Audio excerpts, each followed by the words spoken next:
Tu ressens des brûlures d'estomac, parfois même sans raison apparente.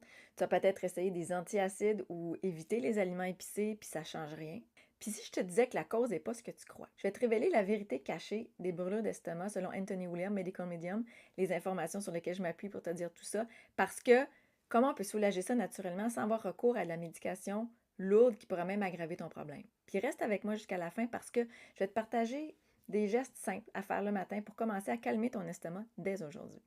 Brûlure d'estomac chronique, si on ne traite pas le symptôme, ça peut évoluer vers quoi? Des reflux gastro-ésophagiens permanents, de l'irritation de l'œsophage, une fatigue chronique qui s'installe parce que ton corps travaille fort, une digestion ralentie qui t'épuise au quotidien. On veut éviter ça. Puis, ce qu'on apprend, on sait, mais entre les lignes, c'est que les antiacides répétés souvent, mais qui aggravent le problème. Pourquoi? Parce que la vérité cachée en tout ça, c'est que la médecine classique nous dit souvent que les brûlures, ça vient d'un excès d'acide, quand dans le fond, la vérité est tout autre, c'est qu'on manque d'acide gastrique pour bien digérer les aliments. Puis oui, ton estomac n'a pas assez d'acide chlorhydrique, d'HCl. Donc ça, c'est important parce que pour digérer efficacement les protéines, les graisses, il faut de cet acide chlorhydrique-là. Et le résultat que ça crée, c'est que les aliments stagnent, fermentent, ça remonte, ça crée une sensation de brûlure. Parce qu'il y a de l'acidité qui est créée par les aliments, mais pas parce qu'on en a trop. C'est les aliments qui créent ça, et c'est parce qu'on en manque, on n'en produit pas assez pour les dégrader. Donc, ce qui arrive, ton foie est surchargé, il relâche des toxines, des bactéries qui remontent vers l'estomac, l'œsophage. Et ça crée de l'irritation. C'est ce qui irrite les muqueuses et qui crée des brûlures désagréables. Les graisses, le café, ça aggrave le feu. Il faut savoir ça. Parce que chaque repas lourd en gras, ça ralentit ta digestion.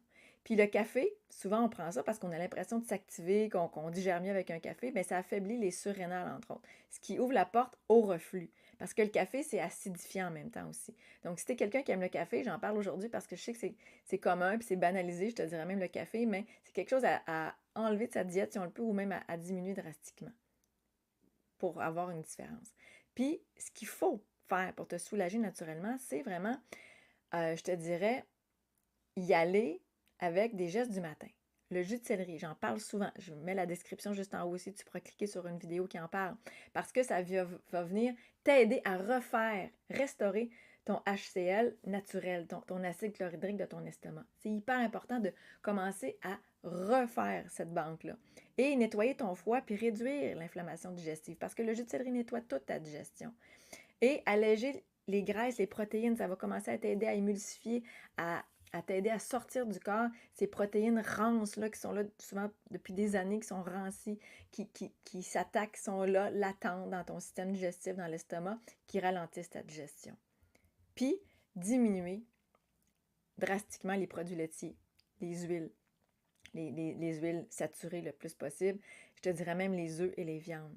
Puis, si tu veux en savoir un peu plus sur les œufs, je t'invite à aller voir aussi ma vidéo. Tape œuf dans la loupe de ma chaîne pour savoir qu'est-ce que je dis sur les œufs, sur le fait que ça alimente les virus, des bactéries, parce que malheureusement, les œufs aujourd'hui nourrissent des pathogènes à l'intérieur de nous. Ça n'a pas toujours été le cas, mais je t'invite à aller voir l'explication de ça.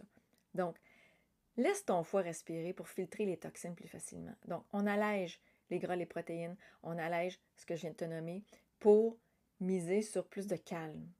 Des aliments calmants, les fruits, les légumes, la pomme rouge qui est un maître du côlon pour t'aider aussi à mieux digérer, mais à nettoyer ton côlon. Les concombres, les poires, les melons qui vont t'aider à avoir de l'eau aussi dans ces fruits-là, qui va t'aider à avoir une hydratation pour sortir les déchets de ton corps, t'apaiser puis t'hydrater aussi au niveau de tes muqueuses de ta digestion. Les tisanes de camomille qui sont calmantes, puis qui vont t'aider à te détendre, à détendre ta digestion, puis à t'hydrater en même temps. Puis ces ajustements-là simples permettent aussi souvent de sentir la différence, je te dirais, en quelques jours, puis d'éviter de tomber, je te dirais, dans le piège des antiacides à répétition. Vraiment.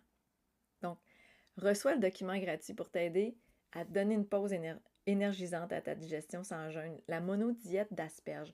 C'est de ça dont je voulais te parler en début de vidéo parce que l'asperge est un aliment antiacide par excellence qui va aider ta digestion. Puis de manger qu'un seul aliment, ne serait-ce qu'un repas ou deux repas, mais à satiété, va faire toute la différence pour toi pour neutraliser, décomplexifier la digestion, puis t'aider à avoir de l'aisance, puis un terrain qui s'installe beaucoup moins acide pour éviter ces reflux acides-là.